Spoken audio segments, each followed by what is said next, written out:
Hi, welcome to Mosport, or Canadian Motorsport Park. This is a great track. It took me a little bit to figure out. There's a few intricacies with this in terms of how you use the throttle and how you enter a few turns that will baffle you at times, understanding how people are taking them fast. But once you figure it out, it's actually a lot of fun. So one thing to note about this track is it is throttle centric. So there's a lot of using the throttle to rotate the car or carrying the throttle through into fast turns when you may not expect it. But like I said, once you kind of sort it out, it's a lot of fun. So let's dig right in. So first of all, let's look at a couple of things. First, I want to show you in options. If you're up here on the right, you click options, you go down to the control panel.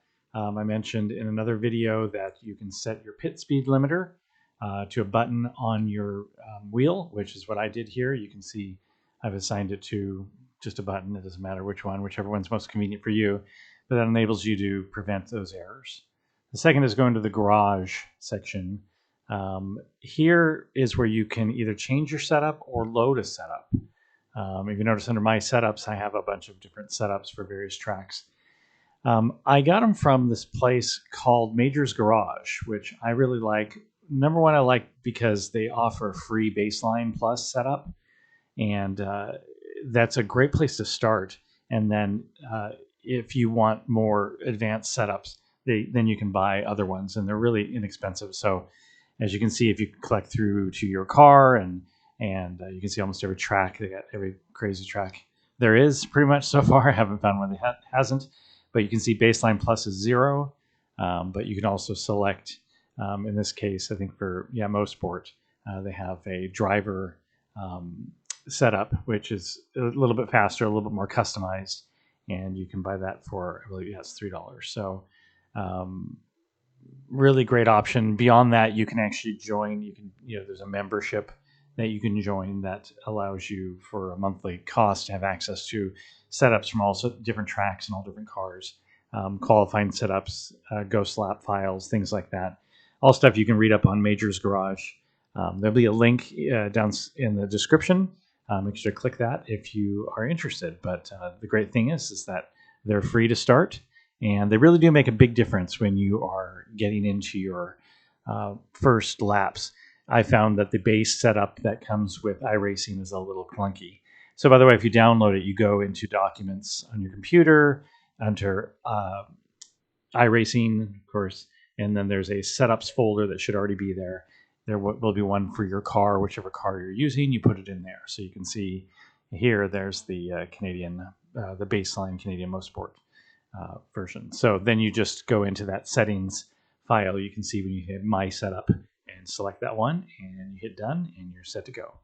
So I just like it because it seems to really make a bit more of a stable car. So give them a try and see what you think. So let's start from the pits, as always. You'll see me click on my pit speed limiter right there with my button, just in case, because you never know how quickly you accelerate and how much pit lane you have, so it's always best to be safe.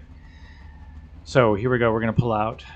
Also note here, there's a long cement wall, retainer wall, which is great. Just don't go too fast. But you'll notice the yellow line again, left side. Don't cross that. That will get you a black flag penalty. I think it's like a minute long or something like that. I don't know, it's some crazy long time, but it's not something you want to do. So just come out to the right, and if you're on your first lap, you can do some warming of your tires. As we've discussed before, always good to get some heat into your tires before you hit it. Even when it comes down to qualifying, you come out fairly cold, and you want to warm your tires on your out lap, and then your first lap, you are going to probably take, 80% or something just to get a solid one in, and then you can really push it on the second lap. But here I'm just weaving and braking. If you see the bottom left, you can see I'm accelerating and then braking in different angles, trying to build some heat into those tires before I get ready to go. So let's get on to our first slow lap. Let's take it turn by turn. So here's our start-finish line. We're crossing this first turn. You're taking pretty fast. You probably are shifting to 5th as you're turning in, and you turn in at the top of the hill there before you even see the apex, and you don't really have to force your way to that apex. The thing I do here is I actually lift slightly. I'm carrying about 6 speed, carrying a lot of speed through that. If I lift, it rotates that car and turns it in just a bit, and enables me to carry more speed out of the turn. Again, this is not considered the ultra fastest lap forever for everybody. This is a solid lap to get you up to speed. So you may find later on you don't need to lift there, but that's what I do right now and gets me a good speed. So top of the hill here, this is the other trick. You want to lift at the top of that hill and rotate the car, and then get back on the throttle, squeezing on the throttle. If you don't, I'll show you later at the end of this video what happens when you don't. I'm not sure if the fast guys lift or not, but I find myself headed out that way to the right if I don't. Again, lifting with the throttle just allows the back end to get light. It rotates the car slightly. It sets that front end down so it bites. So it does help it. It's not a very long lift, but it seems to be very effective. It's really the most efficient way I found through that turn. Oop. So that's what happens when I have cold tires. So I'm going to back up here a little bit. It's really hard with this course because there's not a lot of markers. So there's not a lot of permanent numbers or anything that will tell you when you should start braking. So a lot of it's, you got to kind of have a sense for it.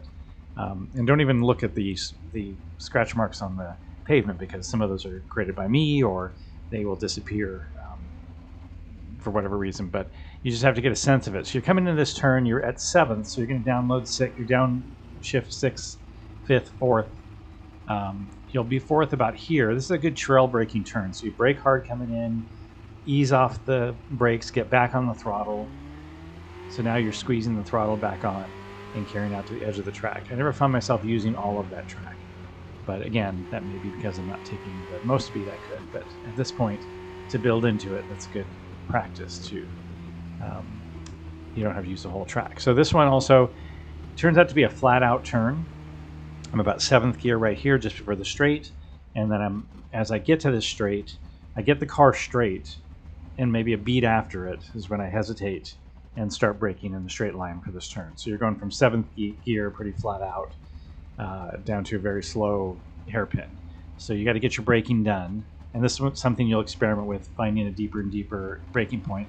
But then you start lifting off. If you see right here, what you want to do is create a curve. I don't even do it fully here, but you can see the dark part of the tarmac. You want to kind of create a nice curve there to get through that turn. So coming into it, you're trail braking here. You kind of come close to that first kind of early apex moment. You're in 3rd gear. You're in 2nd gear at the top of the rise because you want power out of this. So as you get to the top of this rise, you're dropping to 2nd, and then you're starting to rotate the car down to catch the curb on the right side.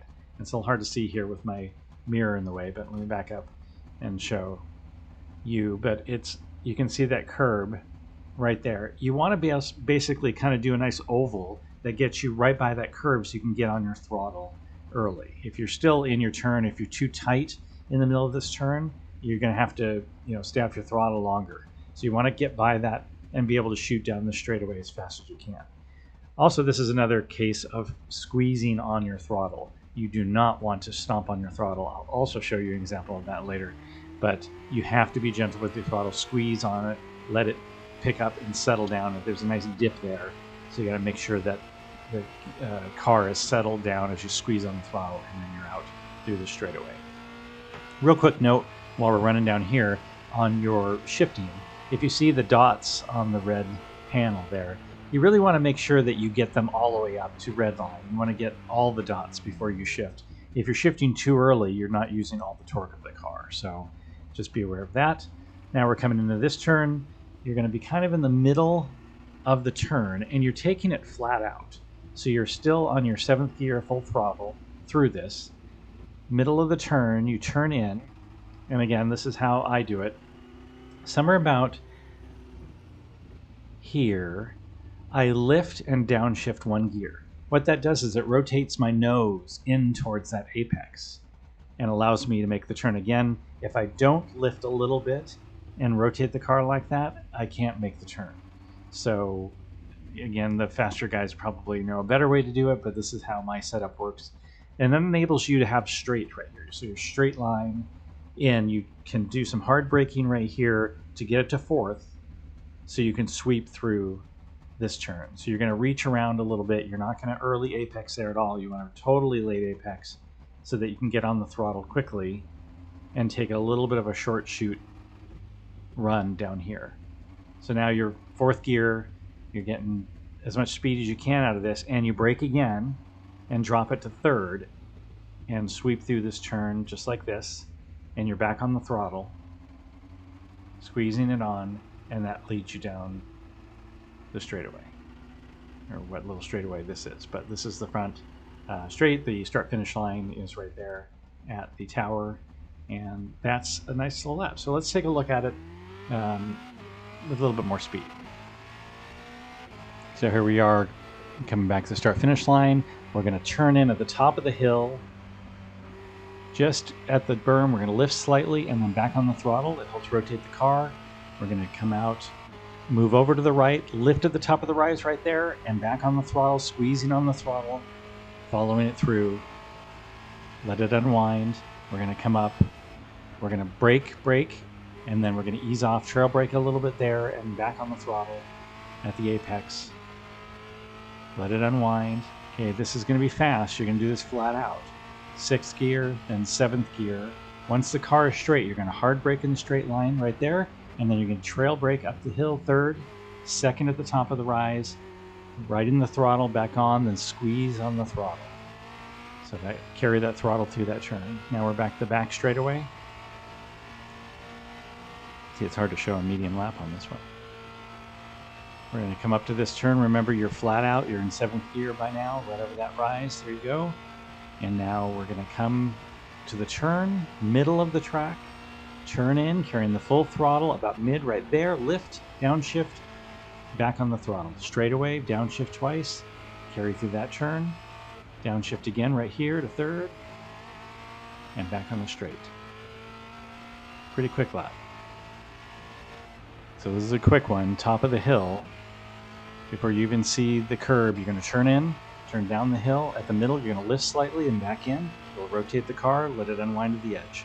Okay, out over to the right, top of the rise, you're going to lift slightly, then back on the throttle and carry it, squeeze it on through that turn and let it unwind. Going to get the car straight again. You're going to brake down to 4th in this turn, squeeze on the throttle again, carry it out of the turn, let it unwind. This is going to be a fast one. Your 6th gear, your 7th gear, get the car straight, hard brake, and then ease off the brake, up the hill 3rd, 2nd in the middle, carry the throttle now. Now squeeze the throttle on slowly, and that puts you on the back straight. In real racing, this is the point where I would wiggle my fingers, I'd look at my dashboard, make sure that nothing was about to explode. I was going to run out of fuel or something. You got to use those straightaways for that to relax. All right, so now we're coming to the next turn. This is a fast one. Middle of the turn, flat out throttle. About right here, you lift, rotate, downshift, get it straight, downshift a couple times more, get it through the turn, downshift once more, 3rd, and you're back down the straight. So let's look at some examples of the power of the lift. And in this case, this is the first example where I will not lift, not this turn, but the next one. And the reason is because the top of this rise, the car gets light. So when you turn the wheel, nothing's going to happen. As you can see right there, go right off the track. From the chase view, you can see it very clearly that the car is light rising over the hill, and there's nothing for the front end to bite onto. So clearly it just is not going to turn. Here's an example of me lifting. Same turn, not this one, next one. Coming up over the rise, you can see my throttle indicator above. As I come up to the top, I drop the throttle and back onto it. But what it does is it makes that front end bite. And that is really effective. Let's take a quick look at what it means to squeeze on the throttle. Here's a bad example, coming up over the hairpin, and I punch the throttle on exit and it immediately spins the car. So obviously that's a bad example, and here's a good one. Coming up over the rise, into the gear, you turn down the straight, and now I'm squeezing on the throttle, and it doesn't spin and launches me down the straight.